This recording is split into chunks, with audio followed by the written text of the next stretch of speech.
Welcome to Beyond HR, the podcast for people-first leaders who know that HR is about more than checklists and compliance. I'm Paige, your co-host, and we will explore the real challenges shaping today's workplaces.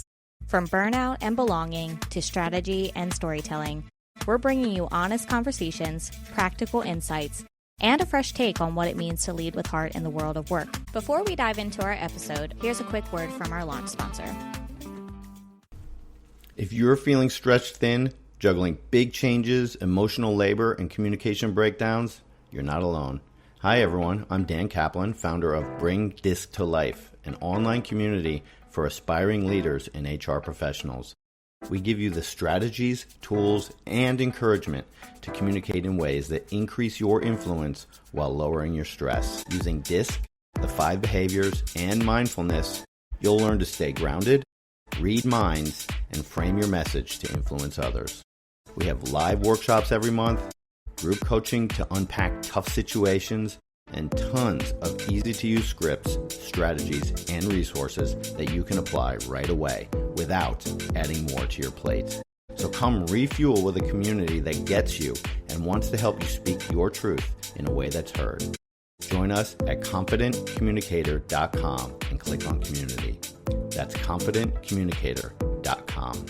Lead yourself and others will follow. As HR professionals, we're often asked to juggle strategy, compliance, and people leadership. But what does it look like when HR truly leads with vision? Today, we're joined by Bobby Audley. Bobby is a keynote speaker with his organization, the Audley Group, and he is a leadership trainer with M&T Bank. For almost 15 years, Bobby has helped organizations create positive energy and cultures of connection. Bobby has spoken in 40 states, delivered in 2 TEDx talks, and worked with elite athletic programs in Fortune 500 companies. He also is passionate about teaching leadership to young people, serving as a partner and co-director of Timber Lake West, a premier sleepaway summer camp in New York's Catskill Mountains, before starting Have a Ball Sports for Kids. Bobby's passion lies in helping HR professionals see beyond processes and systems to lead with meaning, influence, and strategic impact. We're honored to have him here on the Beyond HR podcast today, so welcome, Bobby. Thank you, Will. Thank you for that introduction. Yep. And then what we like to do typically in every episode as best as we can, sometimes we get a little derailed, but we want to start with our core question, which is, who is Bobby at his core and what drives Bobby with passion for the work that he does? That's a great question. I feel like who I am at my core, I could have a lot of different answers for it. You know, I even think of I will say this, a lot of where I'm currently at in life and my answers are going to be driven by the fact that I have 2 kids now. I have a 3-year-old and a 5-month-old, and that has guided so much over the last 4 years as becoming a dad became a part of this conversation. And the through line for me from very early on is this is not just kind of really branding, but the answer is as a connector. And that has just been very consistent for me early in my life, early in my career. I didn't know exactly what I wanted to do. I knew I wanted my work to be really seamless with my life, just because that's important to me, that what I'm doing, I actually care about. And as I look through it and what I'm doing now, you know, connecting communities, connecting teams, connecting people, being connected has always been extremely important to me. And especially now as a dad and having a family, you know, that community piece is so important to us. So that's my answer. And I give that explanation. So it just doesn't sound like I'm giving some crafted answer as far as I'm a connector and we're only talking about work. It sincerely is what drives me, what's important to me. And just naturally what I love to do is to connect people and to be a part of a community. Yeah, in essence, you're connecting to the human experience at the core 100%. Of it all. Yeah. Yeah. And being a parent myself, I mean, you talked about that, and that always resonates as parents. Yep. I also have a 4 and a 7-year-old, which is wild to say at this point. My 4-year-old just turned 4. Yeah. So it was hard to actually remember she's also 4 right now. My daughter, so October 30th, she turned 3. Oh, she's got the Halloween October birthday. That's great. We have an October and then we have a November 1st. So that's great. Yeah. All right. So So tell us a little bit about what your path has looked like, even parenthood, if you want to share that, because I feel like that is something we don't talk about very often, right? We're just like work, work, work all day long. And it's that song, work, work, work all day long. But what were some of the turning points or like pivotal experiences that shaped your approach? Yeah, I mean, parenthood definitely is a turning point, and I'll get to it because it's the more recent one. When I was in college, I was originally going to study business because I don't know, wanted to work for business. I had no idea. And I always had this kind of desire to start my own business, but I didn't know what that looked like. And dead serious, I went to sign up for classes, and there were a lot of math classes required for that. And so I thought, that's not happening. What's the next thing I can do that I'm interested in that would not require as many math courses? And so I studied political science and history because I was interested in it.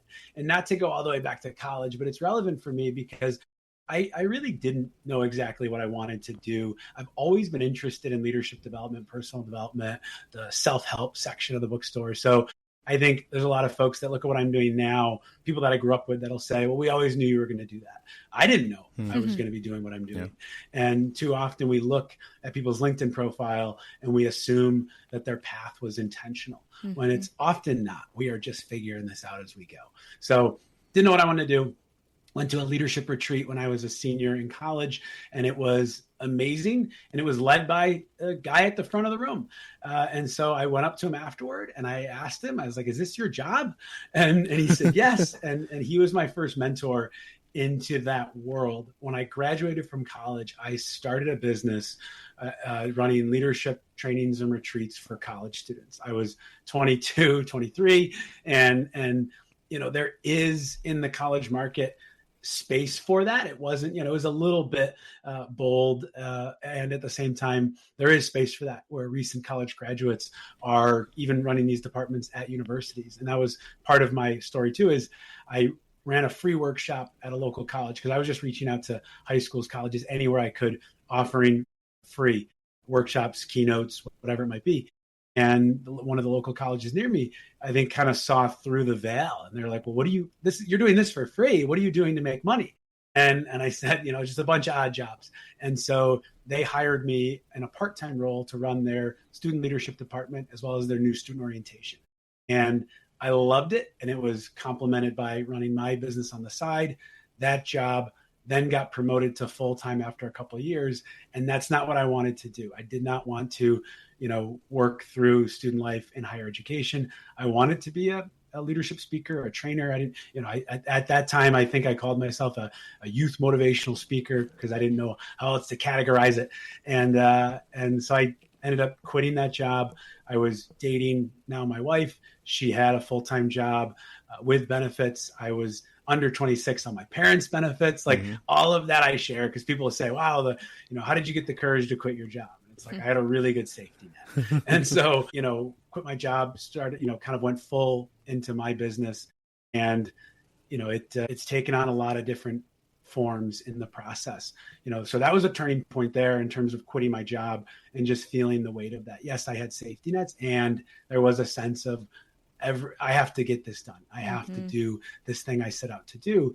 And then part of that was not just the business and sales side of things, but it was getting better as a facilitator. And so I became very focused. A second turning point was I was really intentional about trying to find another mentor. That first mentor kind of was my intro into the college market. I wanted a mentor who would introduce me to what I would consider fully immersive training. So not keynotes, not a 2-hour workshop, but a 2-day training experience. And I found one in Ryan Pinot, who was running the Pinot training group based out of Michigan. And he and I, after traveling together a little bit, I went through his training. He runs a training called Heart of a Leader. I joined his organization. And my mission was he was doing professional work in the corporate space. So that exposed me to that.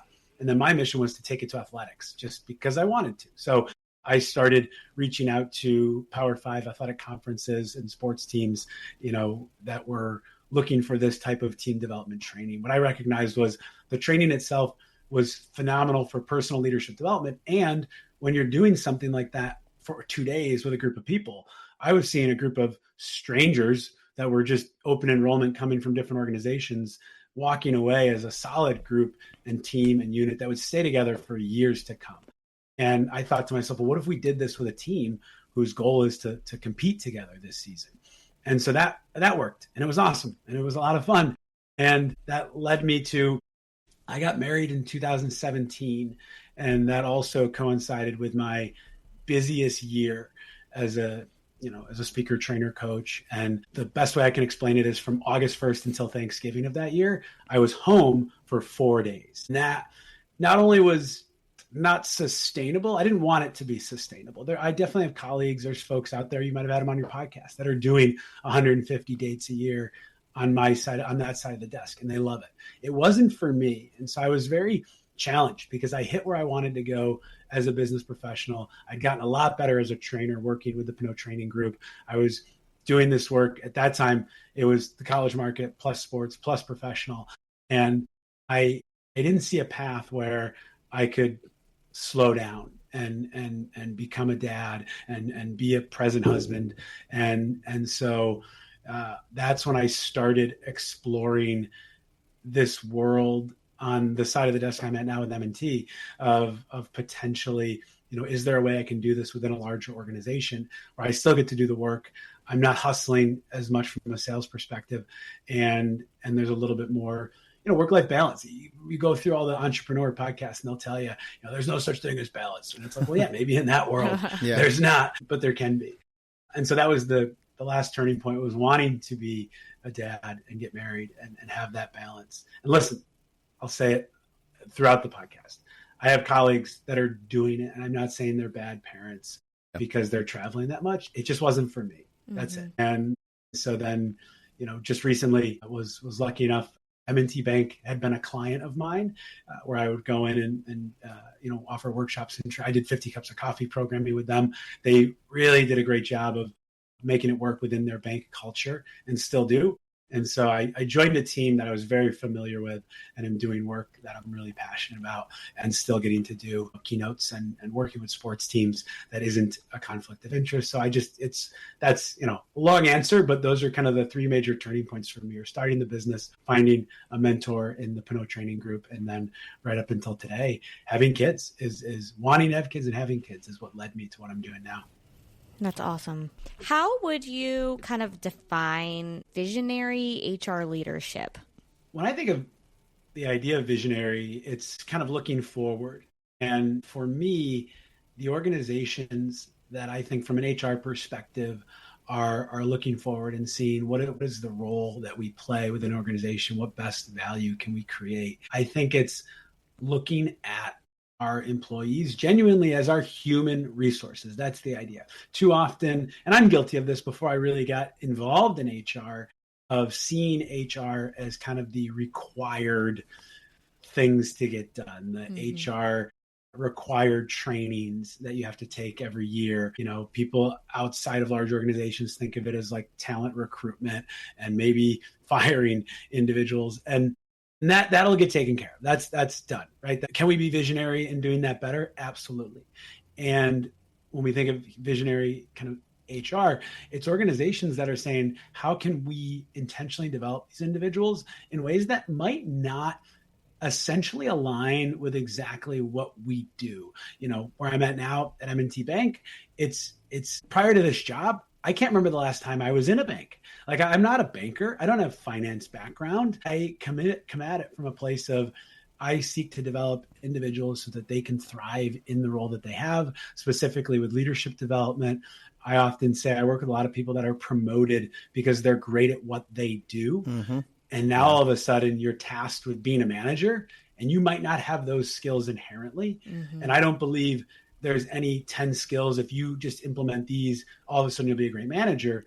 What I believe and what we practice in my current role is, how can you have dials to your personality, to your leadership abilities, to the skills you can bring, and how can you turn those dials when they're needed? If you need to sit down and just let one of your employees vent and get some things off your chest, and you have the ability to do that. If you need to be a coach in that moment, you have the ability to do that. If you need to lead and just say, this is what we're doing, this is where we need to go, you can do that in a way where your team trusts you. And I see organizations where HR leads that effort. HR is the one that is sponsoring the leadership training, that is putting together a leadership training team to ensure that all levels of their organization have this and they are developed to their fullest potential. And I don't know, I think maybe within HR, people sometimes see that, but I think a lot of organizations don't see that under the umbrella of HR. And the ones that do, they thrive, they move forward, they have higher retention rates. You see it all the time. When I would work with them as an outside consultant, it's when I would ask people, how long have you been here? And everyone's been at that organization for 10, 20, 30 years. And you learn it's because they have, intentional development programs within their organization that come from HR, because I don't know where else they would come from unless that company made their own learning and development department. But usually that's not the case.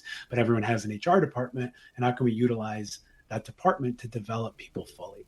Yeah. I feel like we need to change like the title of our department as a whole. There for a while we were like personnel, and then we turned into HR, and now I hear the word people. And I'm like, what is it that we truly do, right? And one of the questions I was going to ask you, how do you measure like a real sense of impact, right, in HR beyond the typical metrics that people want to hear about? And you kind of answered that question of your retention rates do show it based on your asking folks, right? Hey, why do you stay here? Like they call them stay interviews, right? So I feel like there just needs to be a different title to be able to say and have a different perspective on HR. And it's funny because I think organizations have played with these titles, which has made job searching very difficult for all of us, because you'll see you don't know what we're looking the amount for. of times I told you, like in 2017, 2018, when I decided, I think like a job, right, would be a better path forward for me than just running my own business solely. I started exploring with not knowing anything. And the amount of times I would see like director of people and culture, and I would think, wow, like that's perfect. I can do that. And then I realized it's just I shouldn't say just, but it's an HR director role, which at that time and even now, like I am not perfect for. That is not, I'm not qualified for. However, I was looking at that and thinking based on the title, what it might be. And I love the title. I get it, to your point. And it is an interesting transition of what is it exactly that we do, and how do we kind of fit it under these umbrellas, and what does it mean? And in the end of the day, I think you asked about the metrics, and it is for me retention, and it also is kind of just with even a large organization, you can get a sense of if people are proud to work there or not. And while that might seem like a very kind of esoteric metric, if you are the director of human resources or whatever the department's called, I think you can go off of that a little bit of like, yes, use your numbers, get your scores, do your surveys, and overall get the pulse of your organization. Are people proud to work here or not? Are they happy to be here? Or is it just something where it's just a job for them? And that's where small businesses really have a good pulse on that. And large organizations, it's a little bit harder.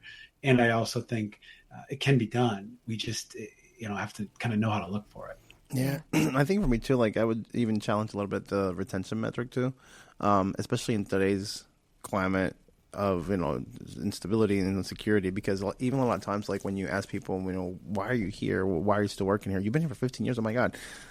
If the reason why they're here is because they need a paycheck, that might not be the right metric to look at, because if you're trying to build a culture of belonging and be able to feel like there's a purpose behind what you're doing, more so than obviously we have to pay our bills and do our things, but more so something to feel like you're part of a bigger vision and goal.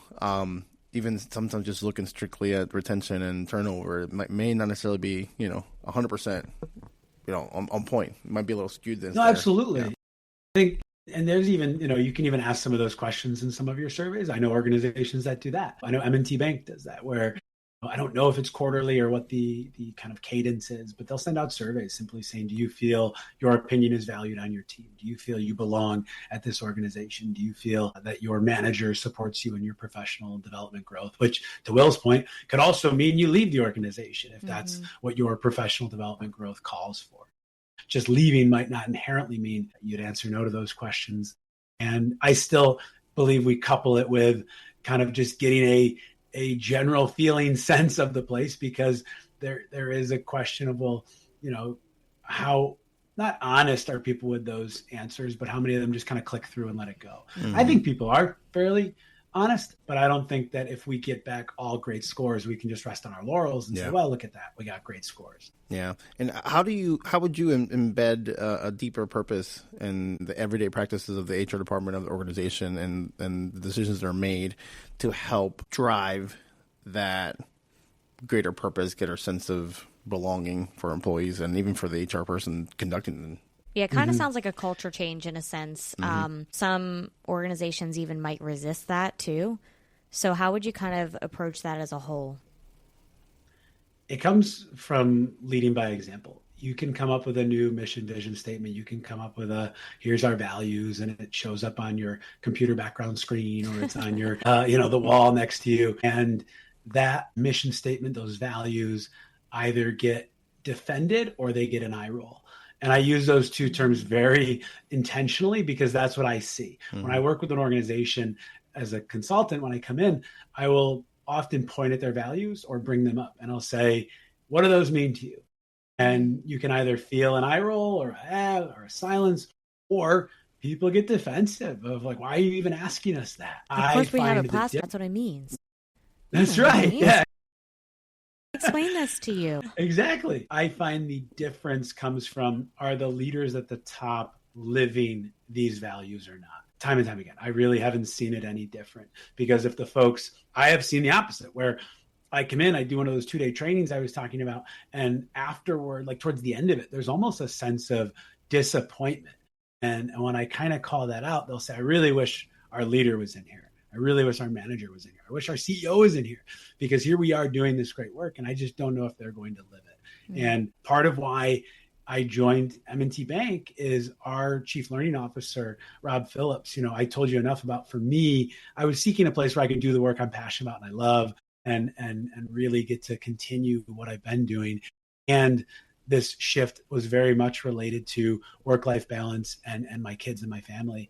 And knowing him, he prioritizes family above else. Our chief learning officer, that is what is most important to him. And it's seen in his PTO days that he takes. It's seen in what he shares with us on meetings. We want people to be vulnerable and share themselves. Well, we have to be willing to do the same. And so that culture is felt when it's led from the folks at the top, and they're the ones embodying what they wish to see, because then it gives everyone else permission to do the same. If the head of HR or the chief learning officer, whoever it is doing those things, then of course I feel permission to do it. If they're not, if they're saying it but not doing it, folks are going to follow what you're doing, not what you're saying. Yeah, it's like that unspoken precedent.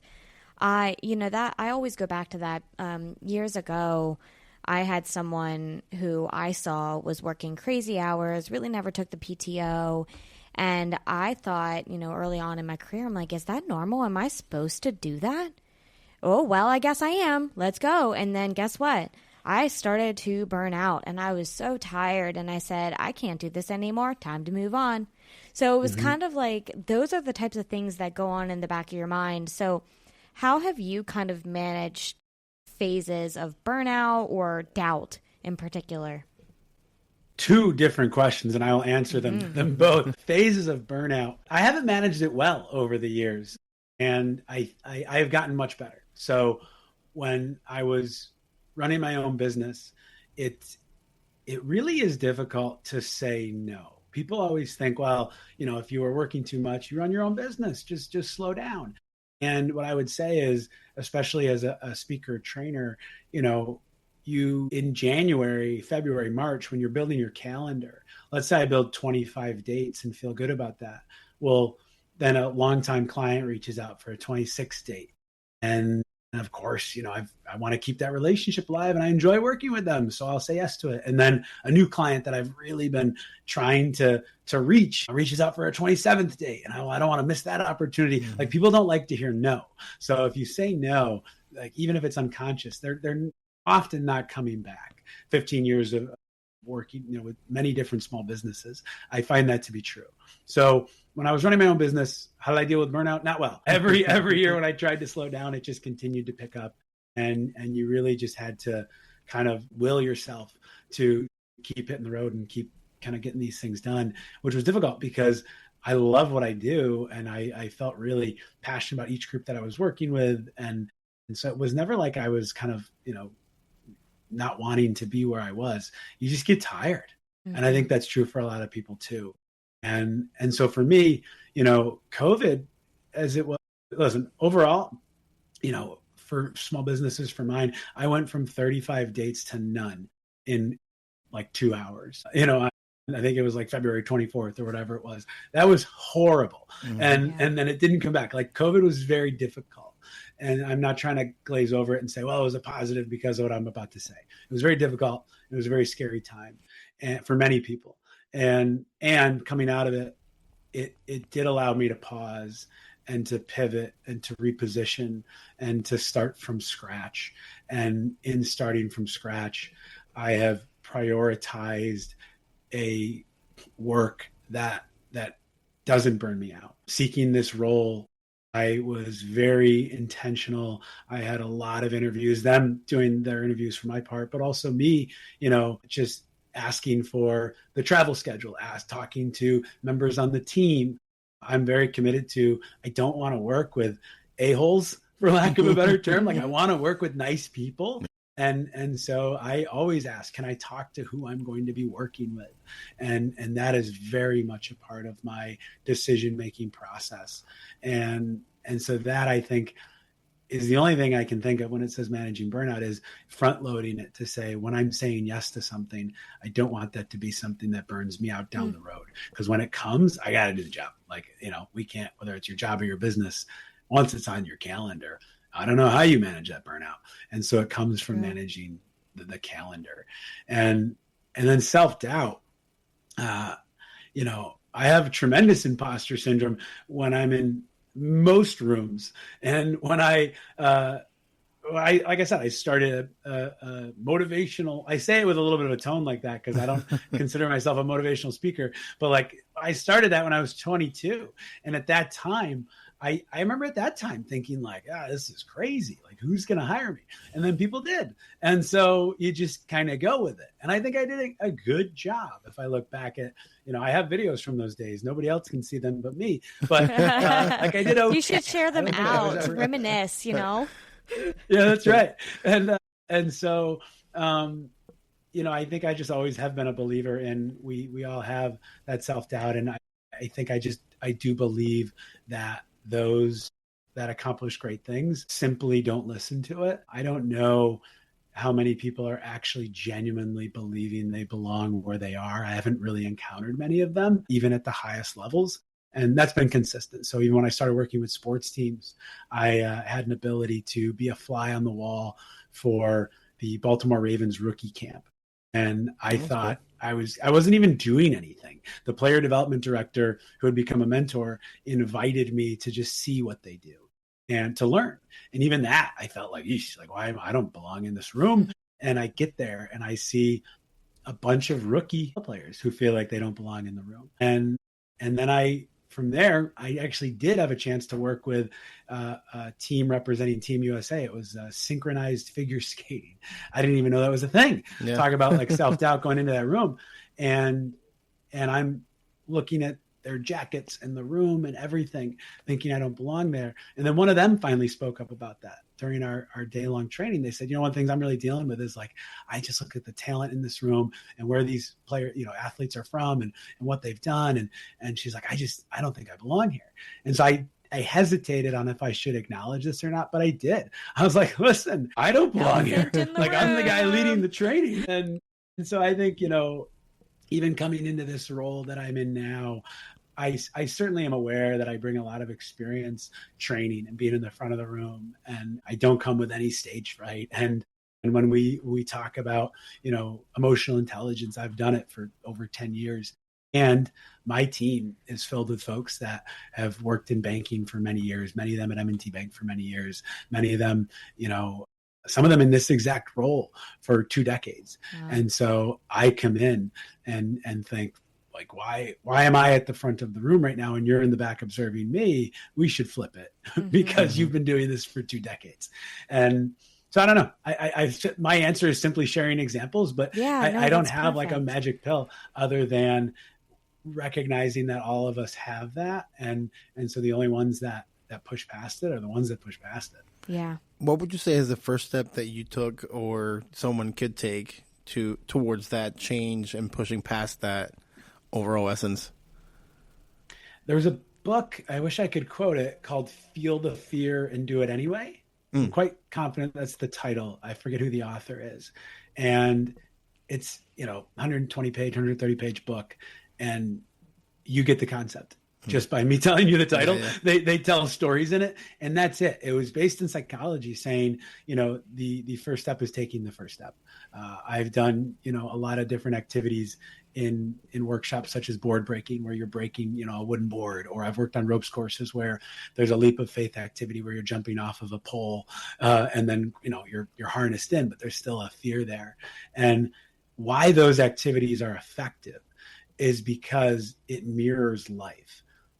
What action do you need to take to push past your fear of this board in front of you? You need to break the board. You need to jump off the high ledge.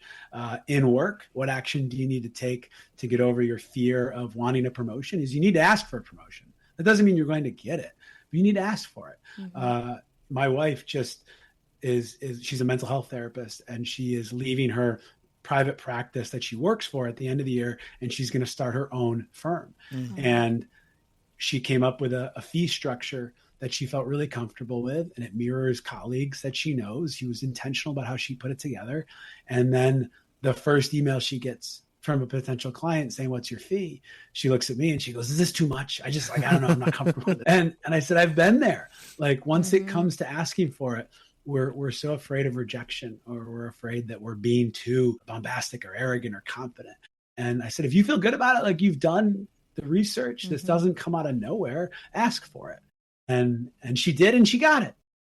And so, that is my answer. And it's not just mine.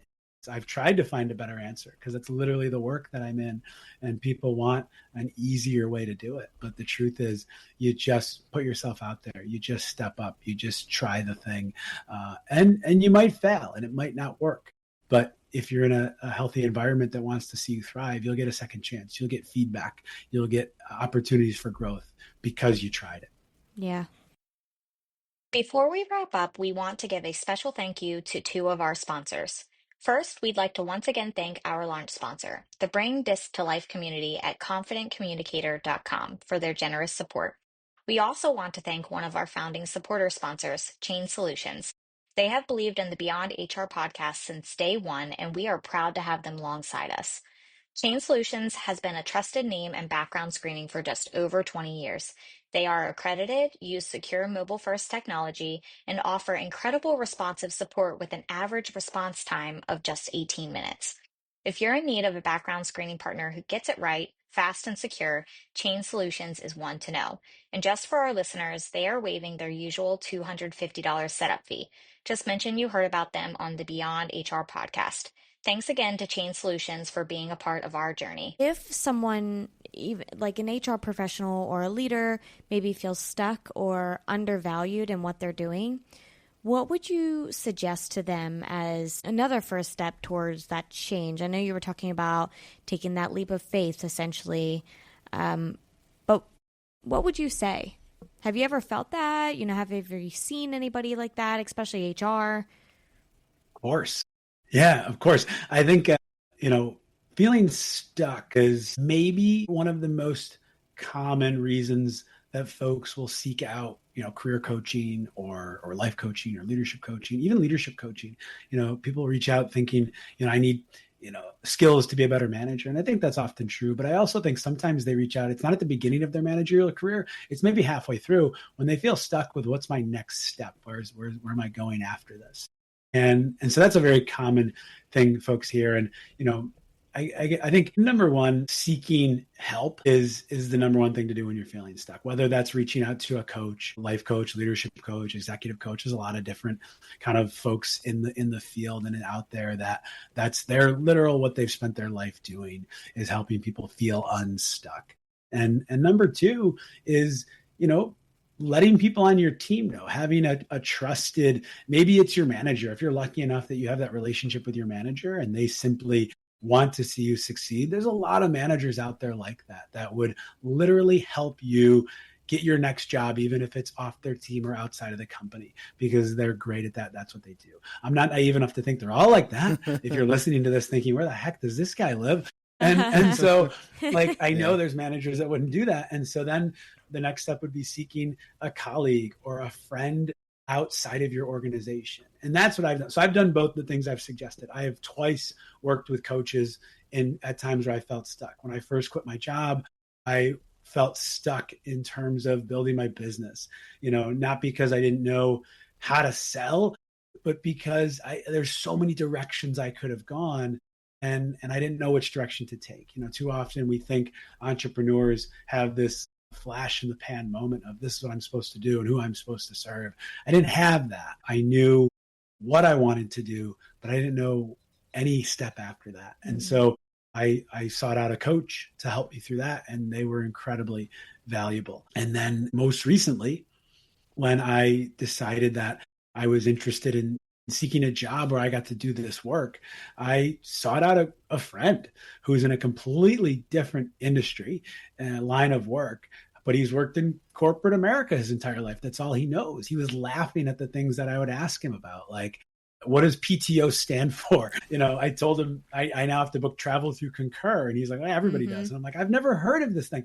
And so like all these little things that I felt stuck in seeking that role. Like when I looked at my resume, I thought to myself, I don't know how people are going to view this. And so he was extremely helpful, just his perspective and vantage point. He knows nothing about HR, nothing about my career, but he was helpful in that place. And so I've always found it, just sharing, being vulnerable, reaching out to folks, whether you're paying a coach or you're talking to a friend or a family member, is hugely helpful. And then I am a huge proponent of, the internet is an incredible place right now. There's podcasts, there's audiobooks, there's so much out there on this type of stuff. And so if you're feeling stuck, find a resource that can also help you with that. Mm-hmm. I love that. So it doesn't even have to be from this conversation today, but if listeners could take away one powerful insight from you, something that could inspire them to live or even work with more purpose, what would it be? It's genuinely make connection a priority. If, it hasn't been really a direct theme of the conversation, but it is.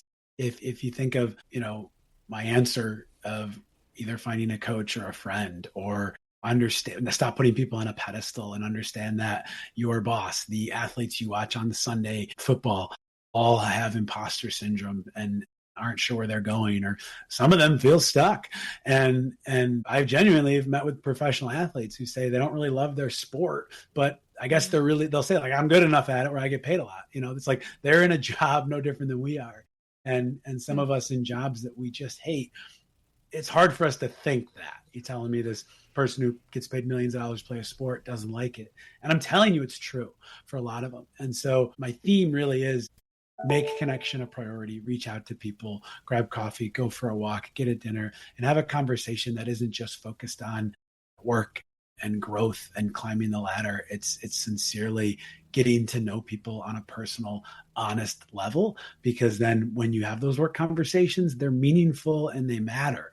I was almost hesitant when and again, I knew the folks at M&T Bank. I had done training for them, interviewed for this role. And in the interview, the common question was, why are you interested in this transition? And I was hesitant to be as honest as I am about it's a family choice for me, because to me that can sound like, I'm not really committed to this role, which isn't true. It's just the truth of I got 2 kids now and this is a better situation for me.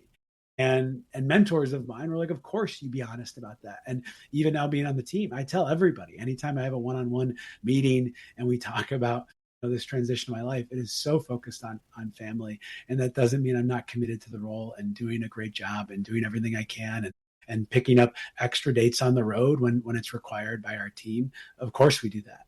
And family is right there at number 1. So all of that for me has come from just connecting with people on a genuine level. That doesn't mean that I expect you to have friendships at work, or you're telling people at work your deepest, darkest secrets, or it's none of that. I'm not expecting that. I'm simply saying, let people in a little bit and have an interest in them too. Be curious about their life. Yeah, absolutely. Yeah, I remember even what made me reach out to you in particular. So I went to the Frederick County SHRM conference, and you were their keynote opening speaker, and you talked about connection and vulnerability and made people stand up in the room. And I don't know what came over me, because typically I wouldn't be the one to really raise my hand and say, oh, I want to tell you what I think. But I stood up in the room and I said, oh, I'm here on behalf of Cumberland Valley SHRM. We like to support Frederick County SHRM whenever we can, and we were talking about, tell me one thing that you and your partner, I think we were talking about, have in common. And we had in common that we both had chickens. So it's just funny what you find through a little bit of vulnerability and connection. And I still remember you making us touch knees. That was odd for me. But in a room full of HR in professionals. A room full of HR Let's professionals. not say make you. I think I gave the option to. You did.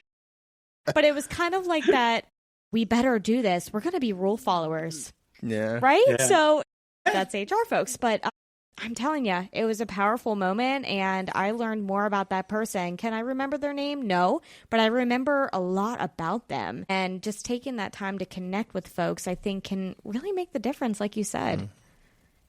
I've seen some amazing conversations come from that activity. And, for your listeners, it's quite simple. When I open a keynote, you find someone you've never, which already out the gate, like you're sitting at your tables thinking this is just a normal keynote. And I don't think what we're doing is that crazy, but like I'll say, have everyone stand up. You're going to find someone you've never met before. You don't know who they are. You haven't connected, or you just don't know very well. You find that person, you sit down, and I will say, I encourage you to touch knees.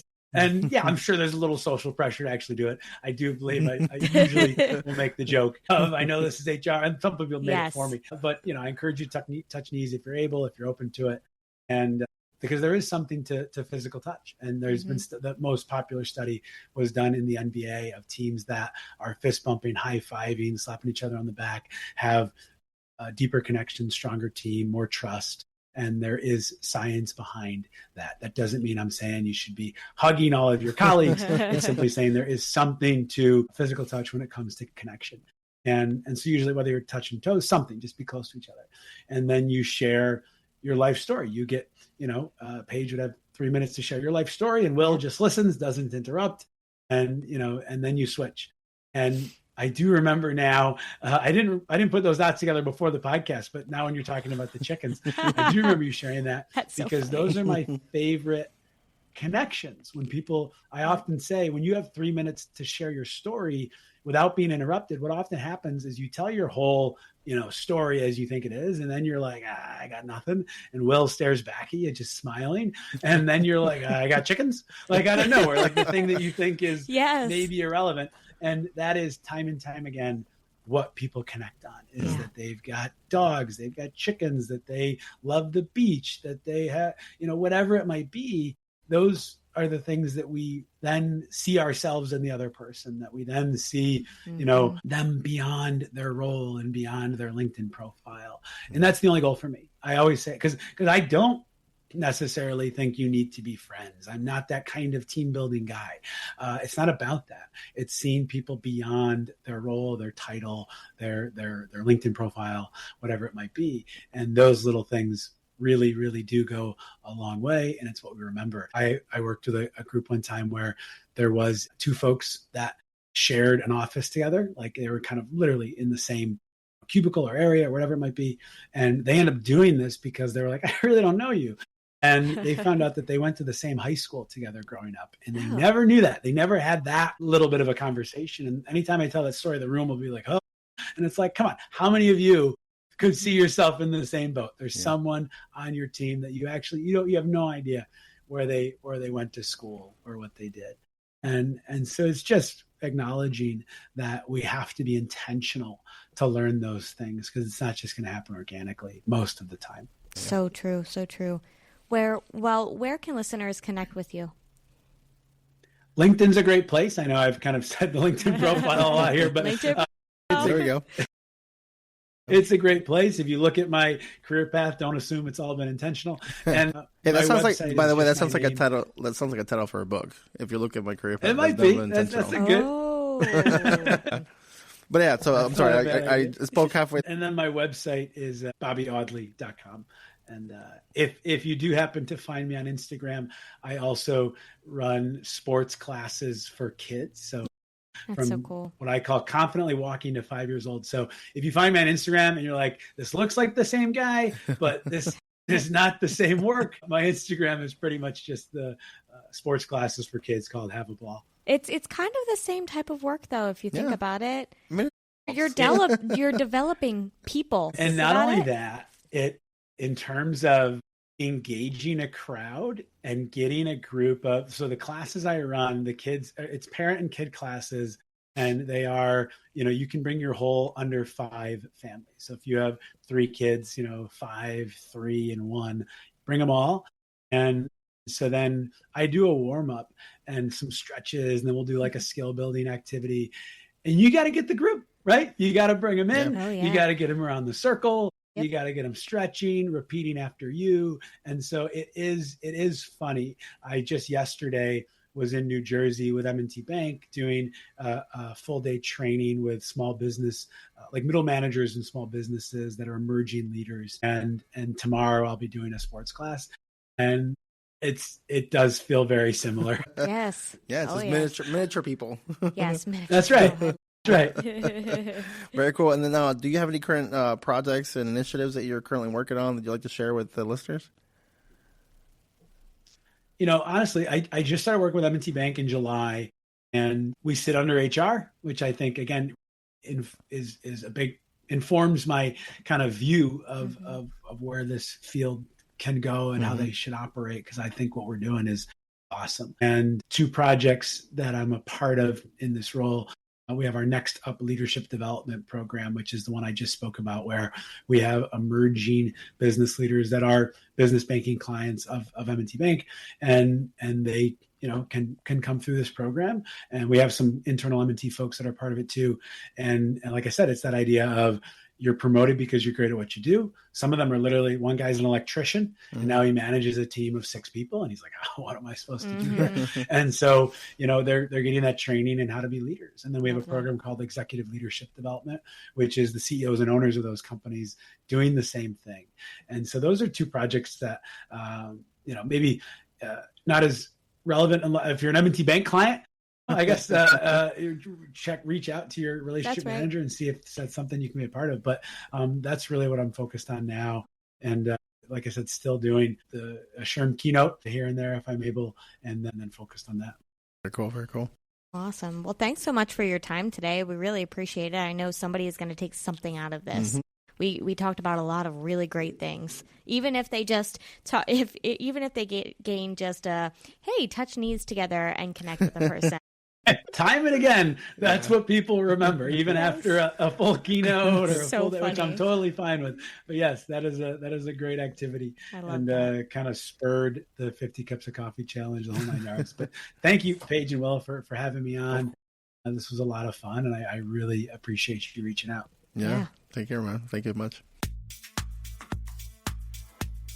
Thanks for tuning in to the Beyond HR podcast. We hope today's episode inspired you to reflect and grow in your own HR journey. Connect with us on LinkedIn, Facebook, Instagram, TikTok, and YouTube at Beyond HR Podcast. If you found value here, share it with your fellow HR professionals. Until next time, keep making an impact on yourself.